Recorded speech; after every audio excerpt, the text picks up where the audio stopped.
ठीक है, लेकिन मैं आ रहा हूं आपके पास। इस वक्त देखिए उपद्रव गृह मंत्रालय में इस वक्त बैठक हो रही है। ये बड़ी खबर है। दरअसल अपने आप में बेहद अहम खबर इसलिए हो जाती क्योंकि दिल्ली में आज जबरदस्त उपद्रव देखने को मिला। किसानों की जो ट्रैक्टर रैली आगे बढ़ी तो उसमें जबरदस्त हिंसा हुई और अब इसको लेकर के गृह मंत्रालय एक्टिव हो गया। गृह मंत्रालय ने संज्ञान लिया है और गृह मंत्रालय में इस वक्त अहम बैठक हो रही है। आपको बता दें कि आज जब ये ट्रैक्टर मार्च निकलने वाला था उससे पहले कल भी गृह मंत्री अमित शाह ने हाई लेवल मीटिंग की थी और हाई लेवल मीटिंग में हर एक इफ एंड बट और सारे कॉजेस पर गंभीर चर्चा हुई थी और उम्मीद ये जाहिर की गई थी कि आज स्थिति कहीं से भी बिगड़ने नहीं दी जाएगी। अब गृह मंत्रालय में यह अहम बैठक हो रही है। देखना होगा कि इस बैठक में क्या कुछ अहम निर्णय लिए जाते हैं क्योंकि कई तरह की तस्वीरें सामने आई हैं। कई जो चेहरे हैं जो हिंसा करते हुए नजर आए या फिर कुछ ऐसे चेहरे जो झड़प में शामिल थे उन्हें भी चिन्हित किया जाएगा। अमित कुमार मेरे साथ, मेरे सहयोगी इस वक्त जुड़ चुके हैं, न्यूज़ 24 के एसोसिएट एडिटर हैं। अमित, ये हाई लेवल मीटिंग हो रही है एक बार फिर से गृह मंत्रालय में, इसका क्या मतलब समझा जाए? एक्शन नहीं, देखिए सबसे बड़ी बात की जो हालात हैं उसकी एक तरह से रिपोर्ट ली जा रही है। तो दिल्ली पुलिस के आला अधिकारियों से बातचीत हो रही है। जो गृह मंत्रालय के अधिकारी हैं वो पूरे जो चाहे एनसीआर सिर्फ दिल्ली ही नहीं बल्कि एनसीआर इलाके में भी जो घटनाएं हुई, चाहे फरीदाबाद हो या दूसरी जगहों पे जो हिंसा हुई है, उसको लेकर वहां के बारे में पूछताछ कर रहे हैं। वहां पे क्या डिप्लॉयमेंट की जरूरत है, नहीं है, मौजूदा हालात क्या है, ताजा हालात वहां पर क्या है। और जो एक बात हो रही थी कि शाम तक लौटना है, ये ट्रैक्टर परेड जो है घूम के वापस जाएगी, तो उसकी परिस्थिति क्या है, क्या किसान कहीं डटने को तैयार है या दिल्ली के किसी इन इलाकों में, तो इन सारी चीजों की तरह रिपोर्टिंग हो रही है। तो उस हिसाब से निर्देश दिए जा रहे हैं। जैसे नांगलोई में अभी भी हिंसा हो रही है तो जो एक्स्ट्रा फोर्सेज है, जो आप कह सकते हैं कि जो बैरक में होती है, जो अतिरिक्त फोर्सेज होती है, उसे भी अलर्ट रहने को कहा गया है कि जरूरत पड़ने पे और ज्यादा डिप्लॉयमेंट की जहां जरूरत पड़ेगी तो उसके बारे में भी जानकारी ली जा रही है। तो मौजूदा जो हालात हैं, किसान आंदोलन के बाद जो ट्रैक्टर के बाद जो कई जगह झड़प हुई है, सारी जगह के हालात का जायजा लिया जा रहा है। उस तरह से संबंधित अधिकारियों को निर्देश दिए जा रहे हैं। ठीक है, लेकिन क्या इस पर कुछ अहम एक्शंस भी लिए जा सकते हैं? क्योंकि आज तो देखिए जो तस्वीरें सामने आ गई है, लेकिन इसके बाद पुलिस अब अपना काम करेगी और इसमें कई तरह की चीजें अपनाई जाएंगी, कई चेहरों को पहचाना जाएगा, कई फुटेजेस के आधार पर भी कई लोगों की शिनाख्त होगी। तो क्या इस मीटिंग में उस पर भी खासतौर पर निर्देश दिए जा सकते हैं? नहीं, देखिए सबसे पहले बात, अभी जो मेरे दो अधिकारियों से बात हुई है, एक दिल्ली पुलिस के सीनियर अधिकारी से बात हुई है, होम मिनिस्ट्री के जॉइंट सेक्रेटरी से मेरी बात हुई है। उन्होंने साफ तौर पे ये कहा कि फिलहाल जो हमारी जो प्रायोरिटीज है, प्राथमिकता है, वो ये प्राथमिकता है कि पहले जो कानून व्यवस्था बिगड़ी हुई है, जहां पर हालात बेकाबू है, वहां पर हालात में काबू किया जाए। निश्चित तौर पर एक्शन लिया जाएगा। इसकी जानकारी थोड़ी देर पहले न्यूज़ 24 में ब्रेक किया गया था खबर कि दिल्ली पुलिस एक बड़ी तैयारी में है। तो ऐसे लोगों को के चेहरों को आइडेंटिफाई करने के लिए, क्योंकि बाकायदा ड्रोन से भी नजर रखा जा रहा था, कई जगहों पर बैरिकेडिंग पर मोबाइल और कैमरे के जरिए भी वीडियोग्राफी की गई है कि किन लोगों ने वहां उपद्रव करने की कोशिश की, किन लोगों ने माहौल बिगाड़ने की कोशिश की। ऐसे लोगों के खिलाफ न सिर्फ एफआईआर दर्ज होगा बल्कि उनके खिलाफ कड़ी कार्रवाई करने की भी तैयारी है। तो लेकिन अभी की जो बैठक है वहां पर है कि हालात को काबू में कैसे किया जाए। दिल्ली के भीतर जो ये अपने ट्रैक्टर के साथ जो किसान पहुंच गए हैं उन्हें वापस कैसे पहुंचाया जाए।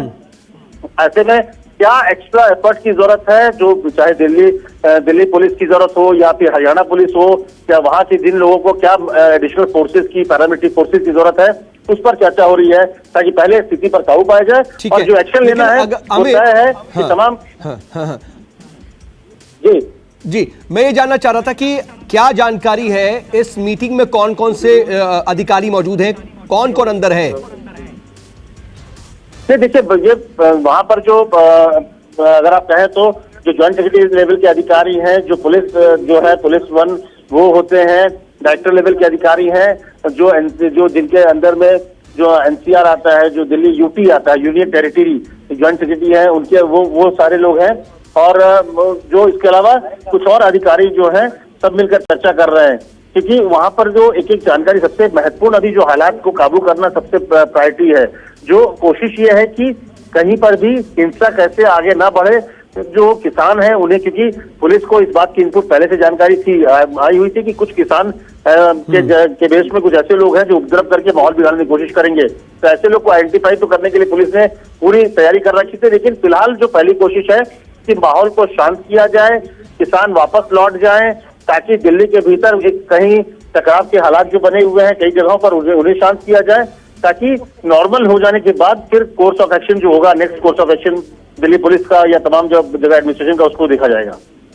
ठीक है, लेकिन क्या अमित इस अहम बैठक में इस पर भी खास तौर पर संज्ञान नहीं लिया जाएगा कि कहीं ना कहीं इनपुट्स में कहीं शायद क्या चूक हो गई दिल्ली पुलिस की इंटेलिजेंस की कि इस तरह की स्थिति उत्पन्न हो सकती है, या फिर उनसे यह चूक हो गई कि किसान तय रूट से ना जाकर के आईटीओ तक आ जाएंगे और लाल किले तक आ जाएंगे, शायद अधिकारियों की क्लास भी लग सकती है।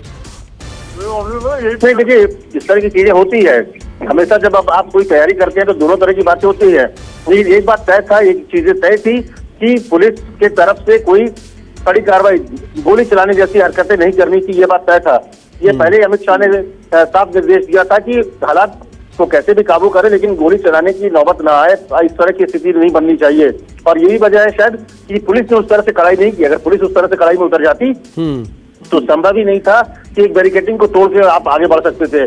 पुलिस ने भी कहीं ना कहीं कि मामला किसान का है, अन्नदाता की बार बार बात आ रही है, तो इसीलिए शायद किसान ने भी उतना, पुलिस ने भी उस तरह की सख्ती नहीं की जैसी सख्ती करनी चाहिए थी। अगर पुलिस अपने पे आ जाती तो मुझे लगता है कि पुलिस उन्हें बैरिकेडिंग तोड़कर यूपी बॉर्डर को या तमाम जगहों को छोड़कर दिल्ली के भीतर घुसने की इजाजत देती। लेकिन पुलिस को भी लगा कि शायद किसान की बात है, अन्नदाता पर है, इसलिए आप देखिए कि बहुत जब परिस्थिति बिगड़ी है तभी जाकर लाठीचार्ज की नौबत आई है, तभी आंसू गैस से गोले छोड़े गए हैं।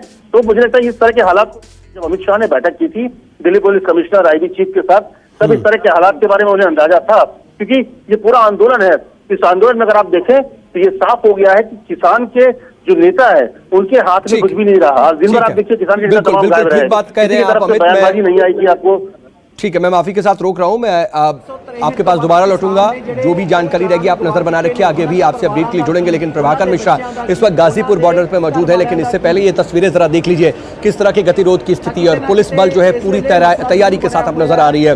पूरी तरीके से सरों पर हेलमेट है और पूरे साजो सामान के साथ पुलिस बल भी तैनात है। सामने किसानों का जत्था मौजूद है, एक टुकड़ी किसानों की नजर आ रही है, लेकिन उस टुकड़ी के पीछे जरा देखिए, उस टुकड़ी के पीछे एक लंबा एक हुजूम नजर आ रहा है, और शायद जहां तक नजर जाए वहां तक किसानों का जत्था अभी भी वहां पर डटा हुआ है। और ये संभवतः, अगर मैं गलत नहीं हूं तो ये अभी भी आईटीओ की ही तस्वीरें आप देख रहे हैं, जहां पर अभी ये गतिरोध बना हुआ है। हालांकि एक दूसरी स्थिति भी और एक दूसरी दिक्कत भी लोगों को पेश आ रही है। आम लोगों को जो इस रूट का सहारा ले रहे हैं उन्हें भारी ट्रैफिक जाम से जूझना पड़ रहा है, लेकिन इस वक्त जवान और किसान कम से कम आमने सामने आपको इन तस्वीरों में नजर आ रहे हैं। लेकिन प्रभाकर मिश्रा इस वक्त गाजीपुर बॉर्डर पर है। गाजीपुर पर प्रभाकर, आप ये बता रहे हैं कि स्थिति सामान्य है, लेकिन दिल्ली में अभी भी अगर पूरी तरह से स्थिति कंट्रोल में आ गई, ये बात कहें तो शायद गलत होगी। अभी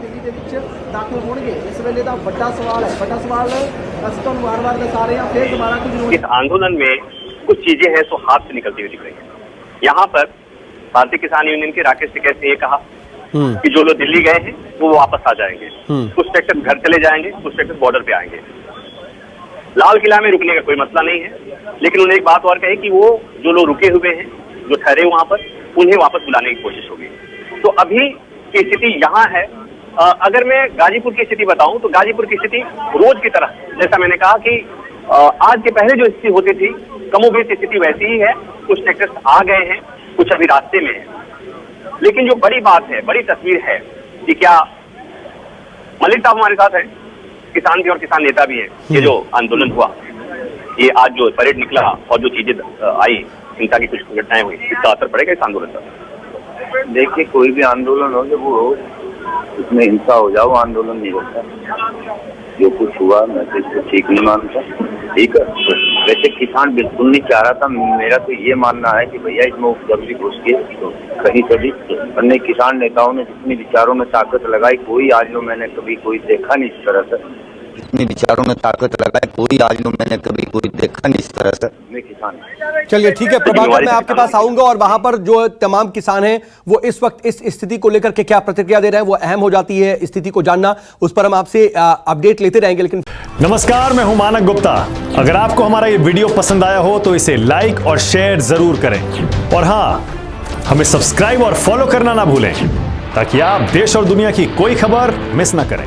तो जुड़े रहिए हमारे साथ और देखते रहिए News 24।